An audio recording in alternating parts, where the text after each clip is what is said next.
Hey guys, Jay Rowley here one more time for another exciting unboxing.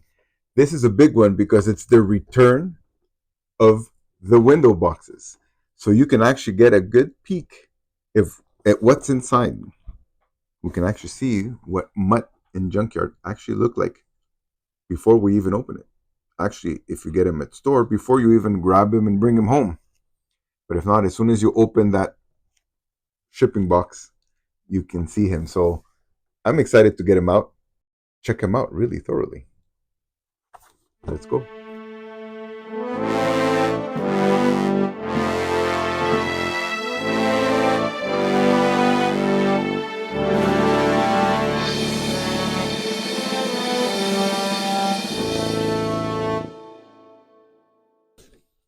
I just realized there isn't going to be any surprise reaction. I already saw what he looks like. I like the design of the back of the box. I like the fact that it's a posed action figure as opposed to a drawing. Although I really enjoy a nice drawing. Uh, I think in the past I've maybe even preferred an artist rendition, but this is kind of cool to see the actual figures. Now, is this a render?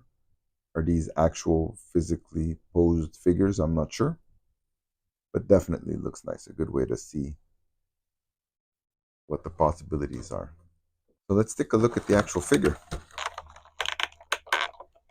It's not easy to pull out. Is the mic catching that?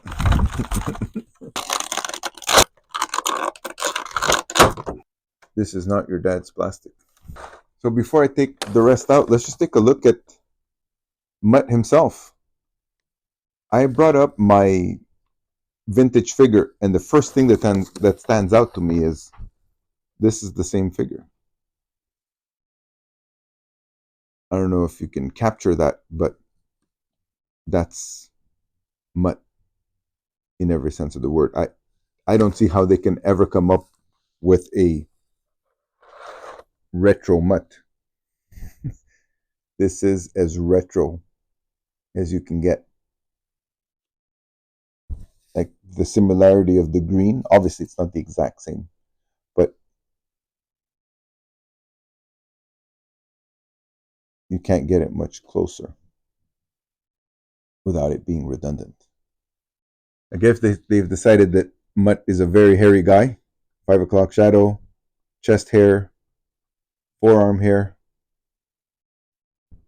bit of hair sticking out here.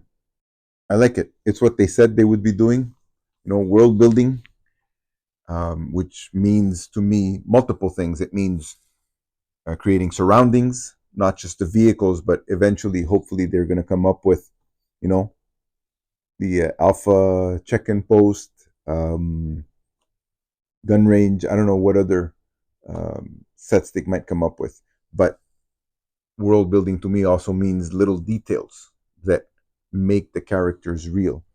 So just seems silly, but the hair and the arms, just that's Mutt. It's a character trait now, and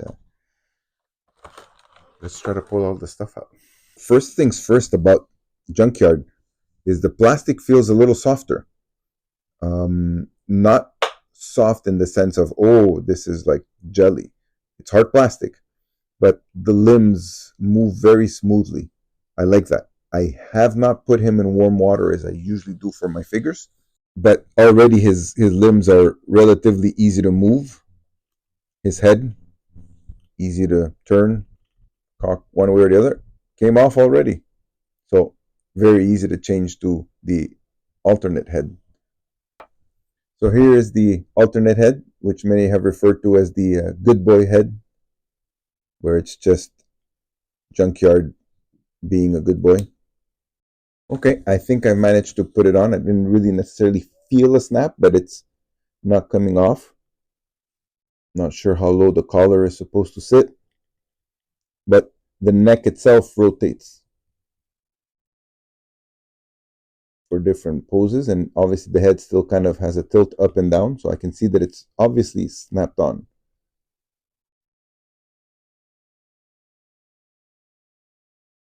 Love the posability. His legs are like, even the hind legs, like you can move the feet. It's got good joints, good articulation. I like it. Definitely more articulation than our original 1984, or was it 85, Junkyard. I'm sure someone will mention it in the comments. I love it. I love that it's got this little something for Mutt to hold him back with, instead of just necessarily having to put on the leash. Um, he actually does not come with a leash, um, like I believe the original did. Don't have all my 80s accessories here with me. But let's gear him up.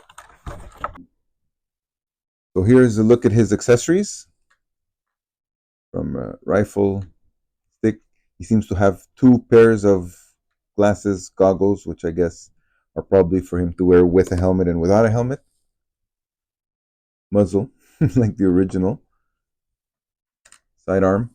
Helmet. I don't know if you can catch that, but I like the way it looks. It looks dirty, looks dusty, or I'm not sure what it is, but it's definitely a used helmet. That's very, very well done. I really like it.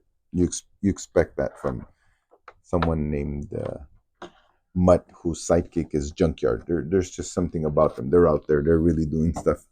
And I didn't take them out, but here are the hands. You have 3 extra pairs of hands. I don't know if I absolutely need 3 extra pairs, so a total of 4 different hands. But it's there if you want it. That's a lot of hands.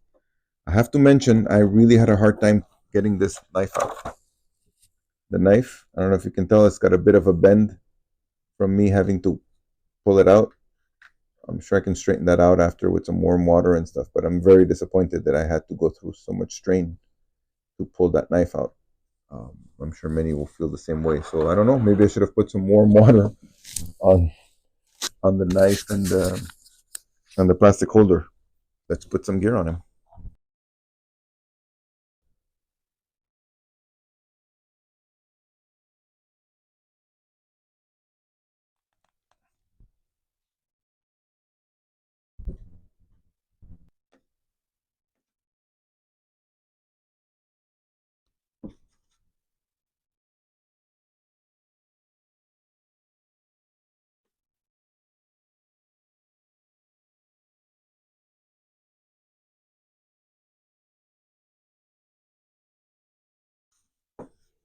All right, guys. So here we have a look at our Mutt with accessories on. Personally, I think a really good look. Did not put the muzzle on, although of course I'm sure it'll look great with the muzzle as well. Guys, I really like this figure. This is really a really great rendition of Mutt and Junkyard. A great classified, what's the word? Upgrade, a great classification, a great classified version of Mutt. He really is reminiscent, really a good recall. I would maybe compare him to Tripwire in that sense that it looks real, it looks modern, it looks realistic, yet it really is Mutt and Junkyard from the 80s. I don't know how they did it. Somebody over there is doing a great job, and I hope they continue to do it. That's it for me this time. Hope you guys enjoy it. Don't forget to like, share, subscribe, do all the things you got to do. Oh, by the way, thank you very much. We're almost at 300 subscribers. I know it's not a lot compared to what's out there, but I never thought that I'd have that many. So here's to hitting 300. Yo, Joe.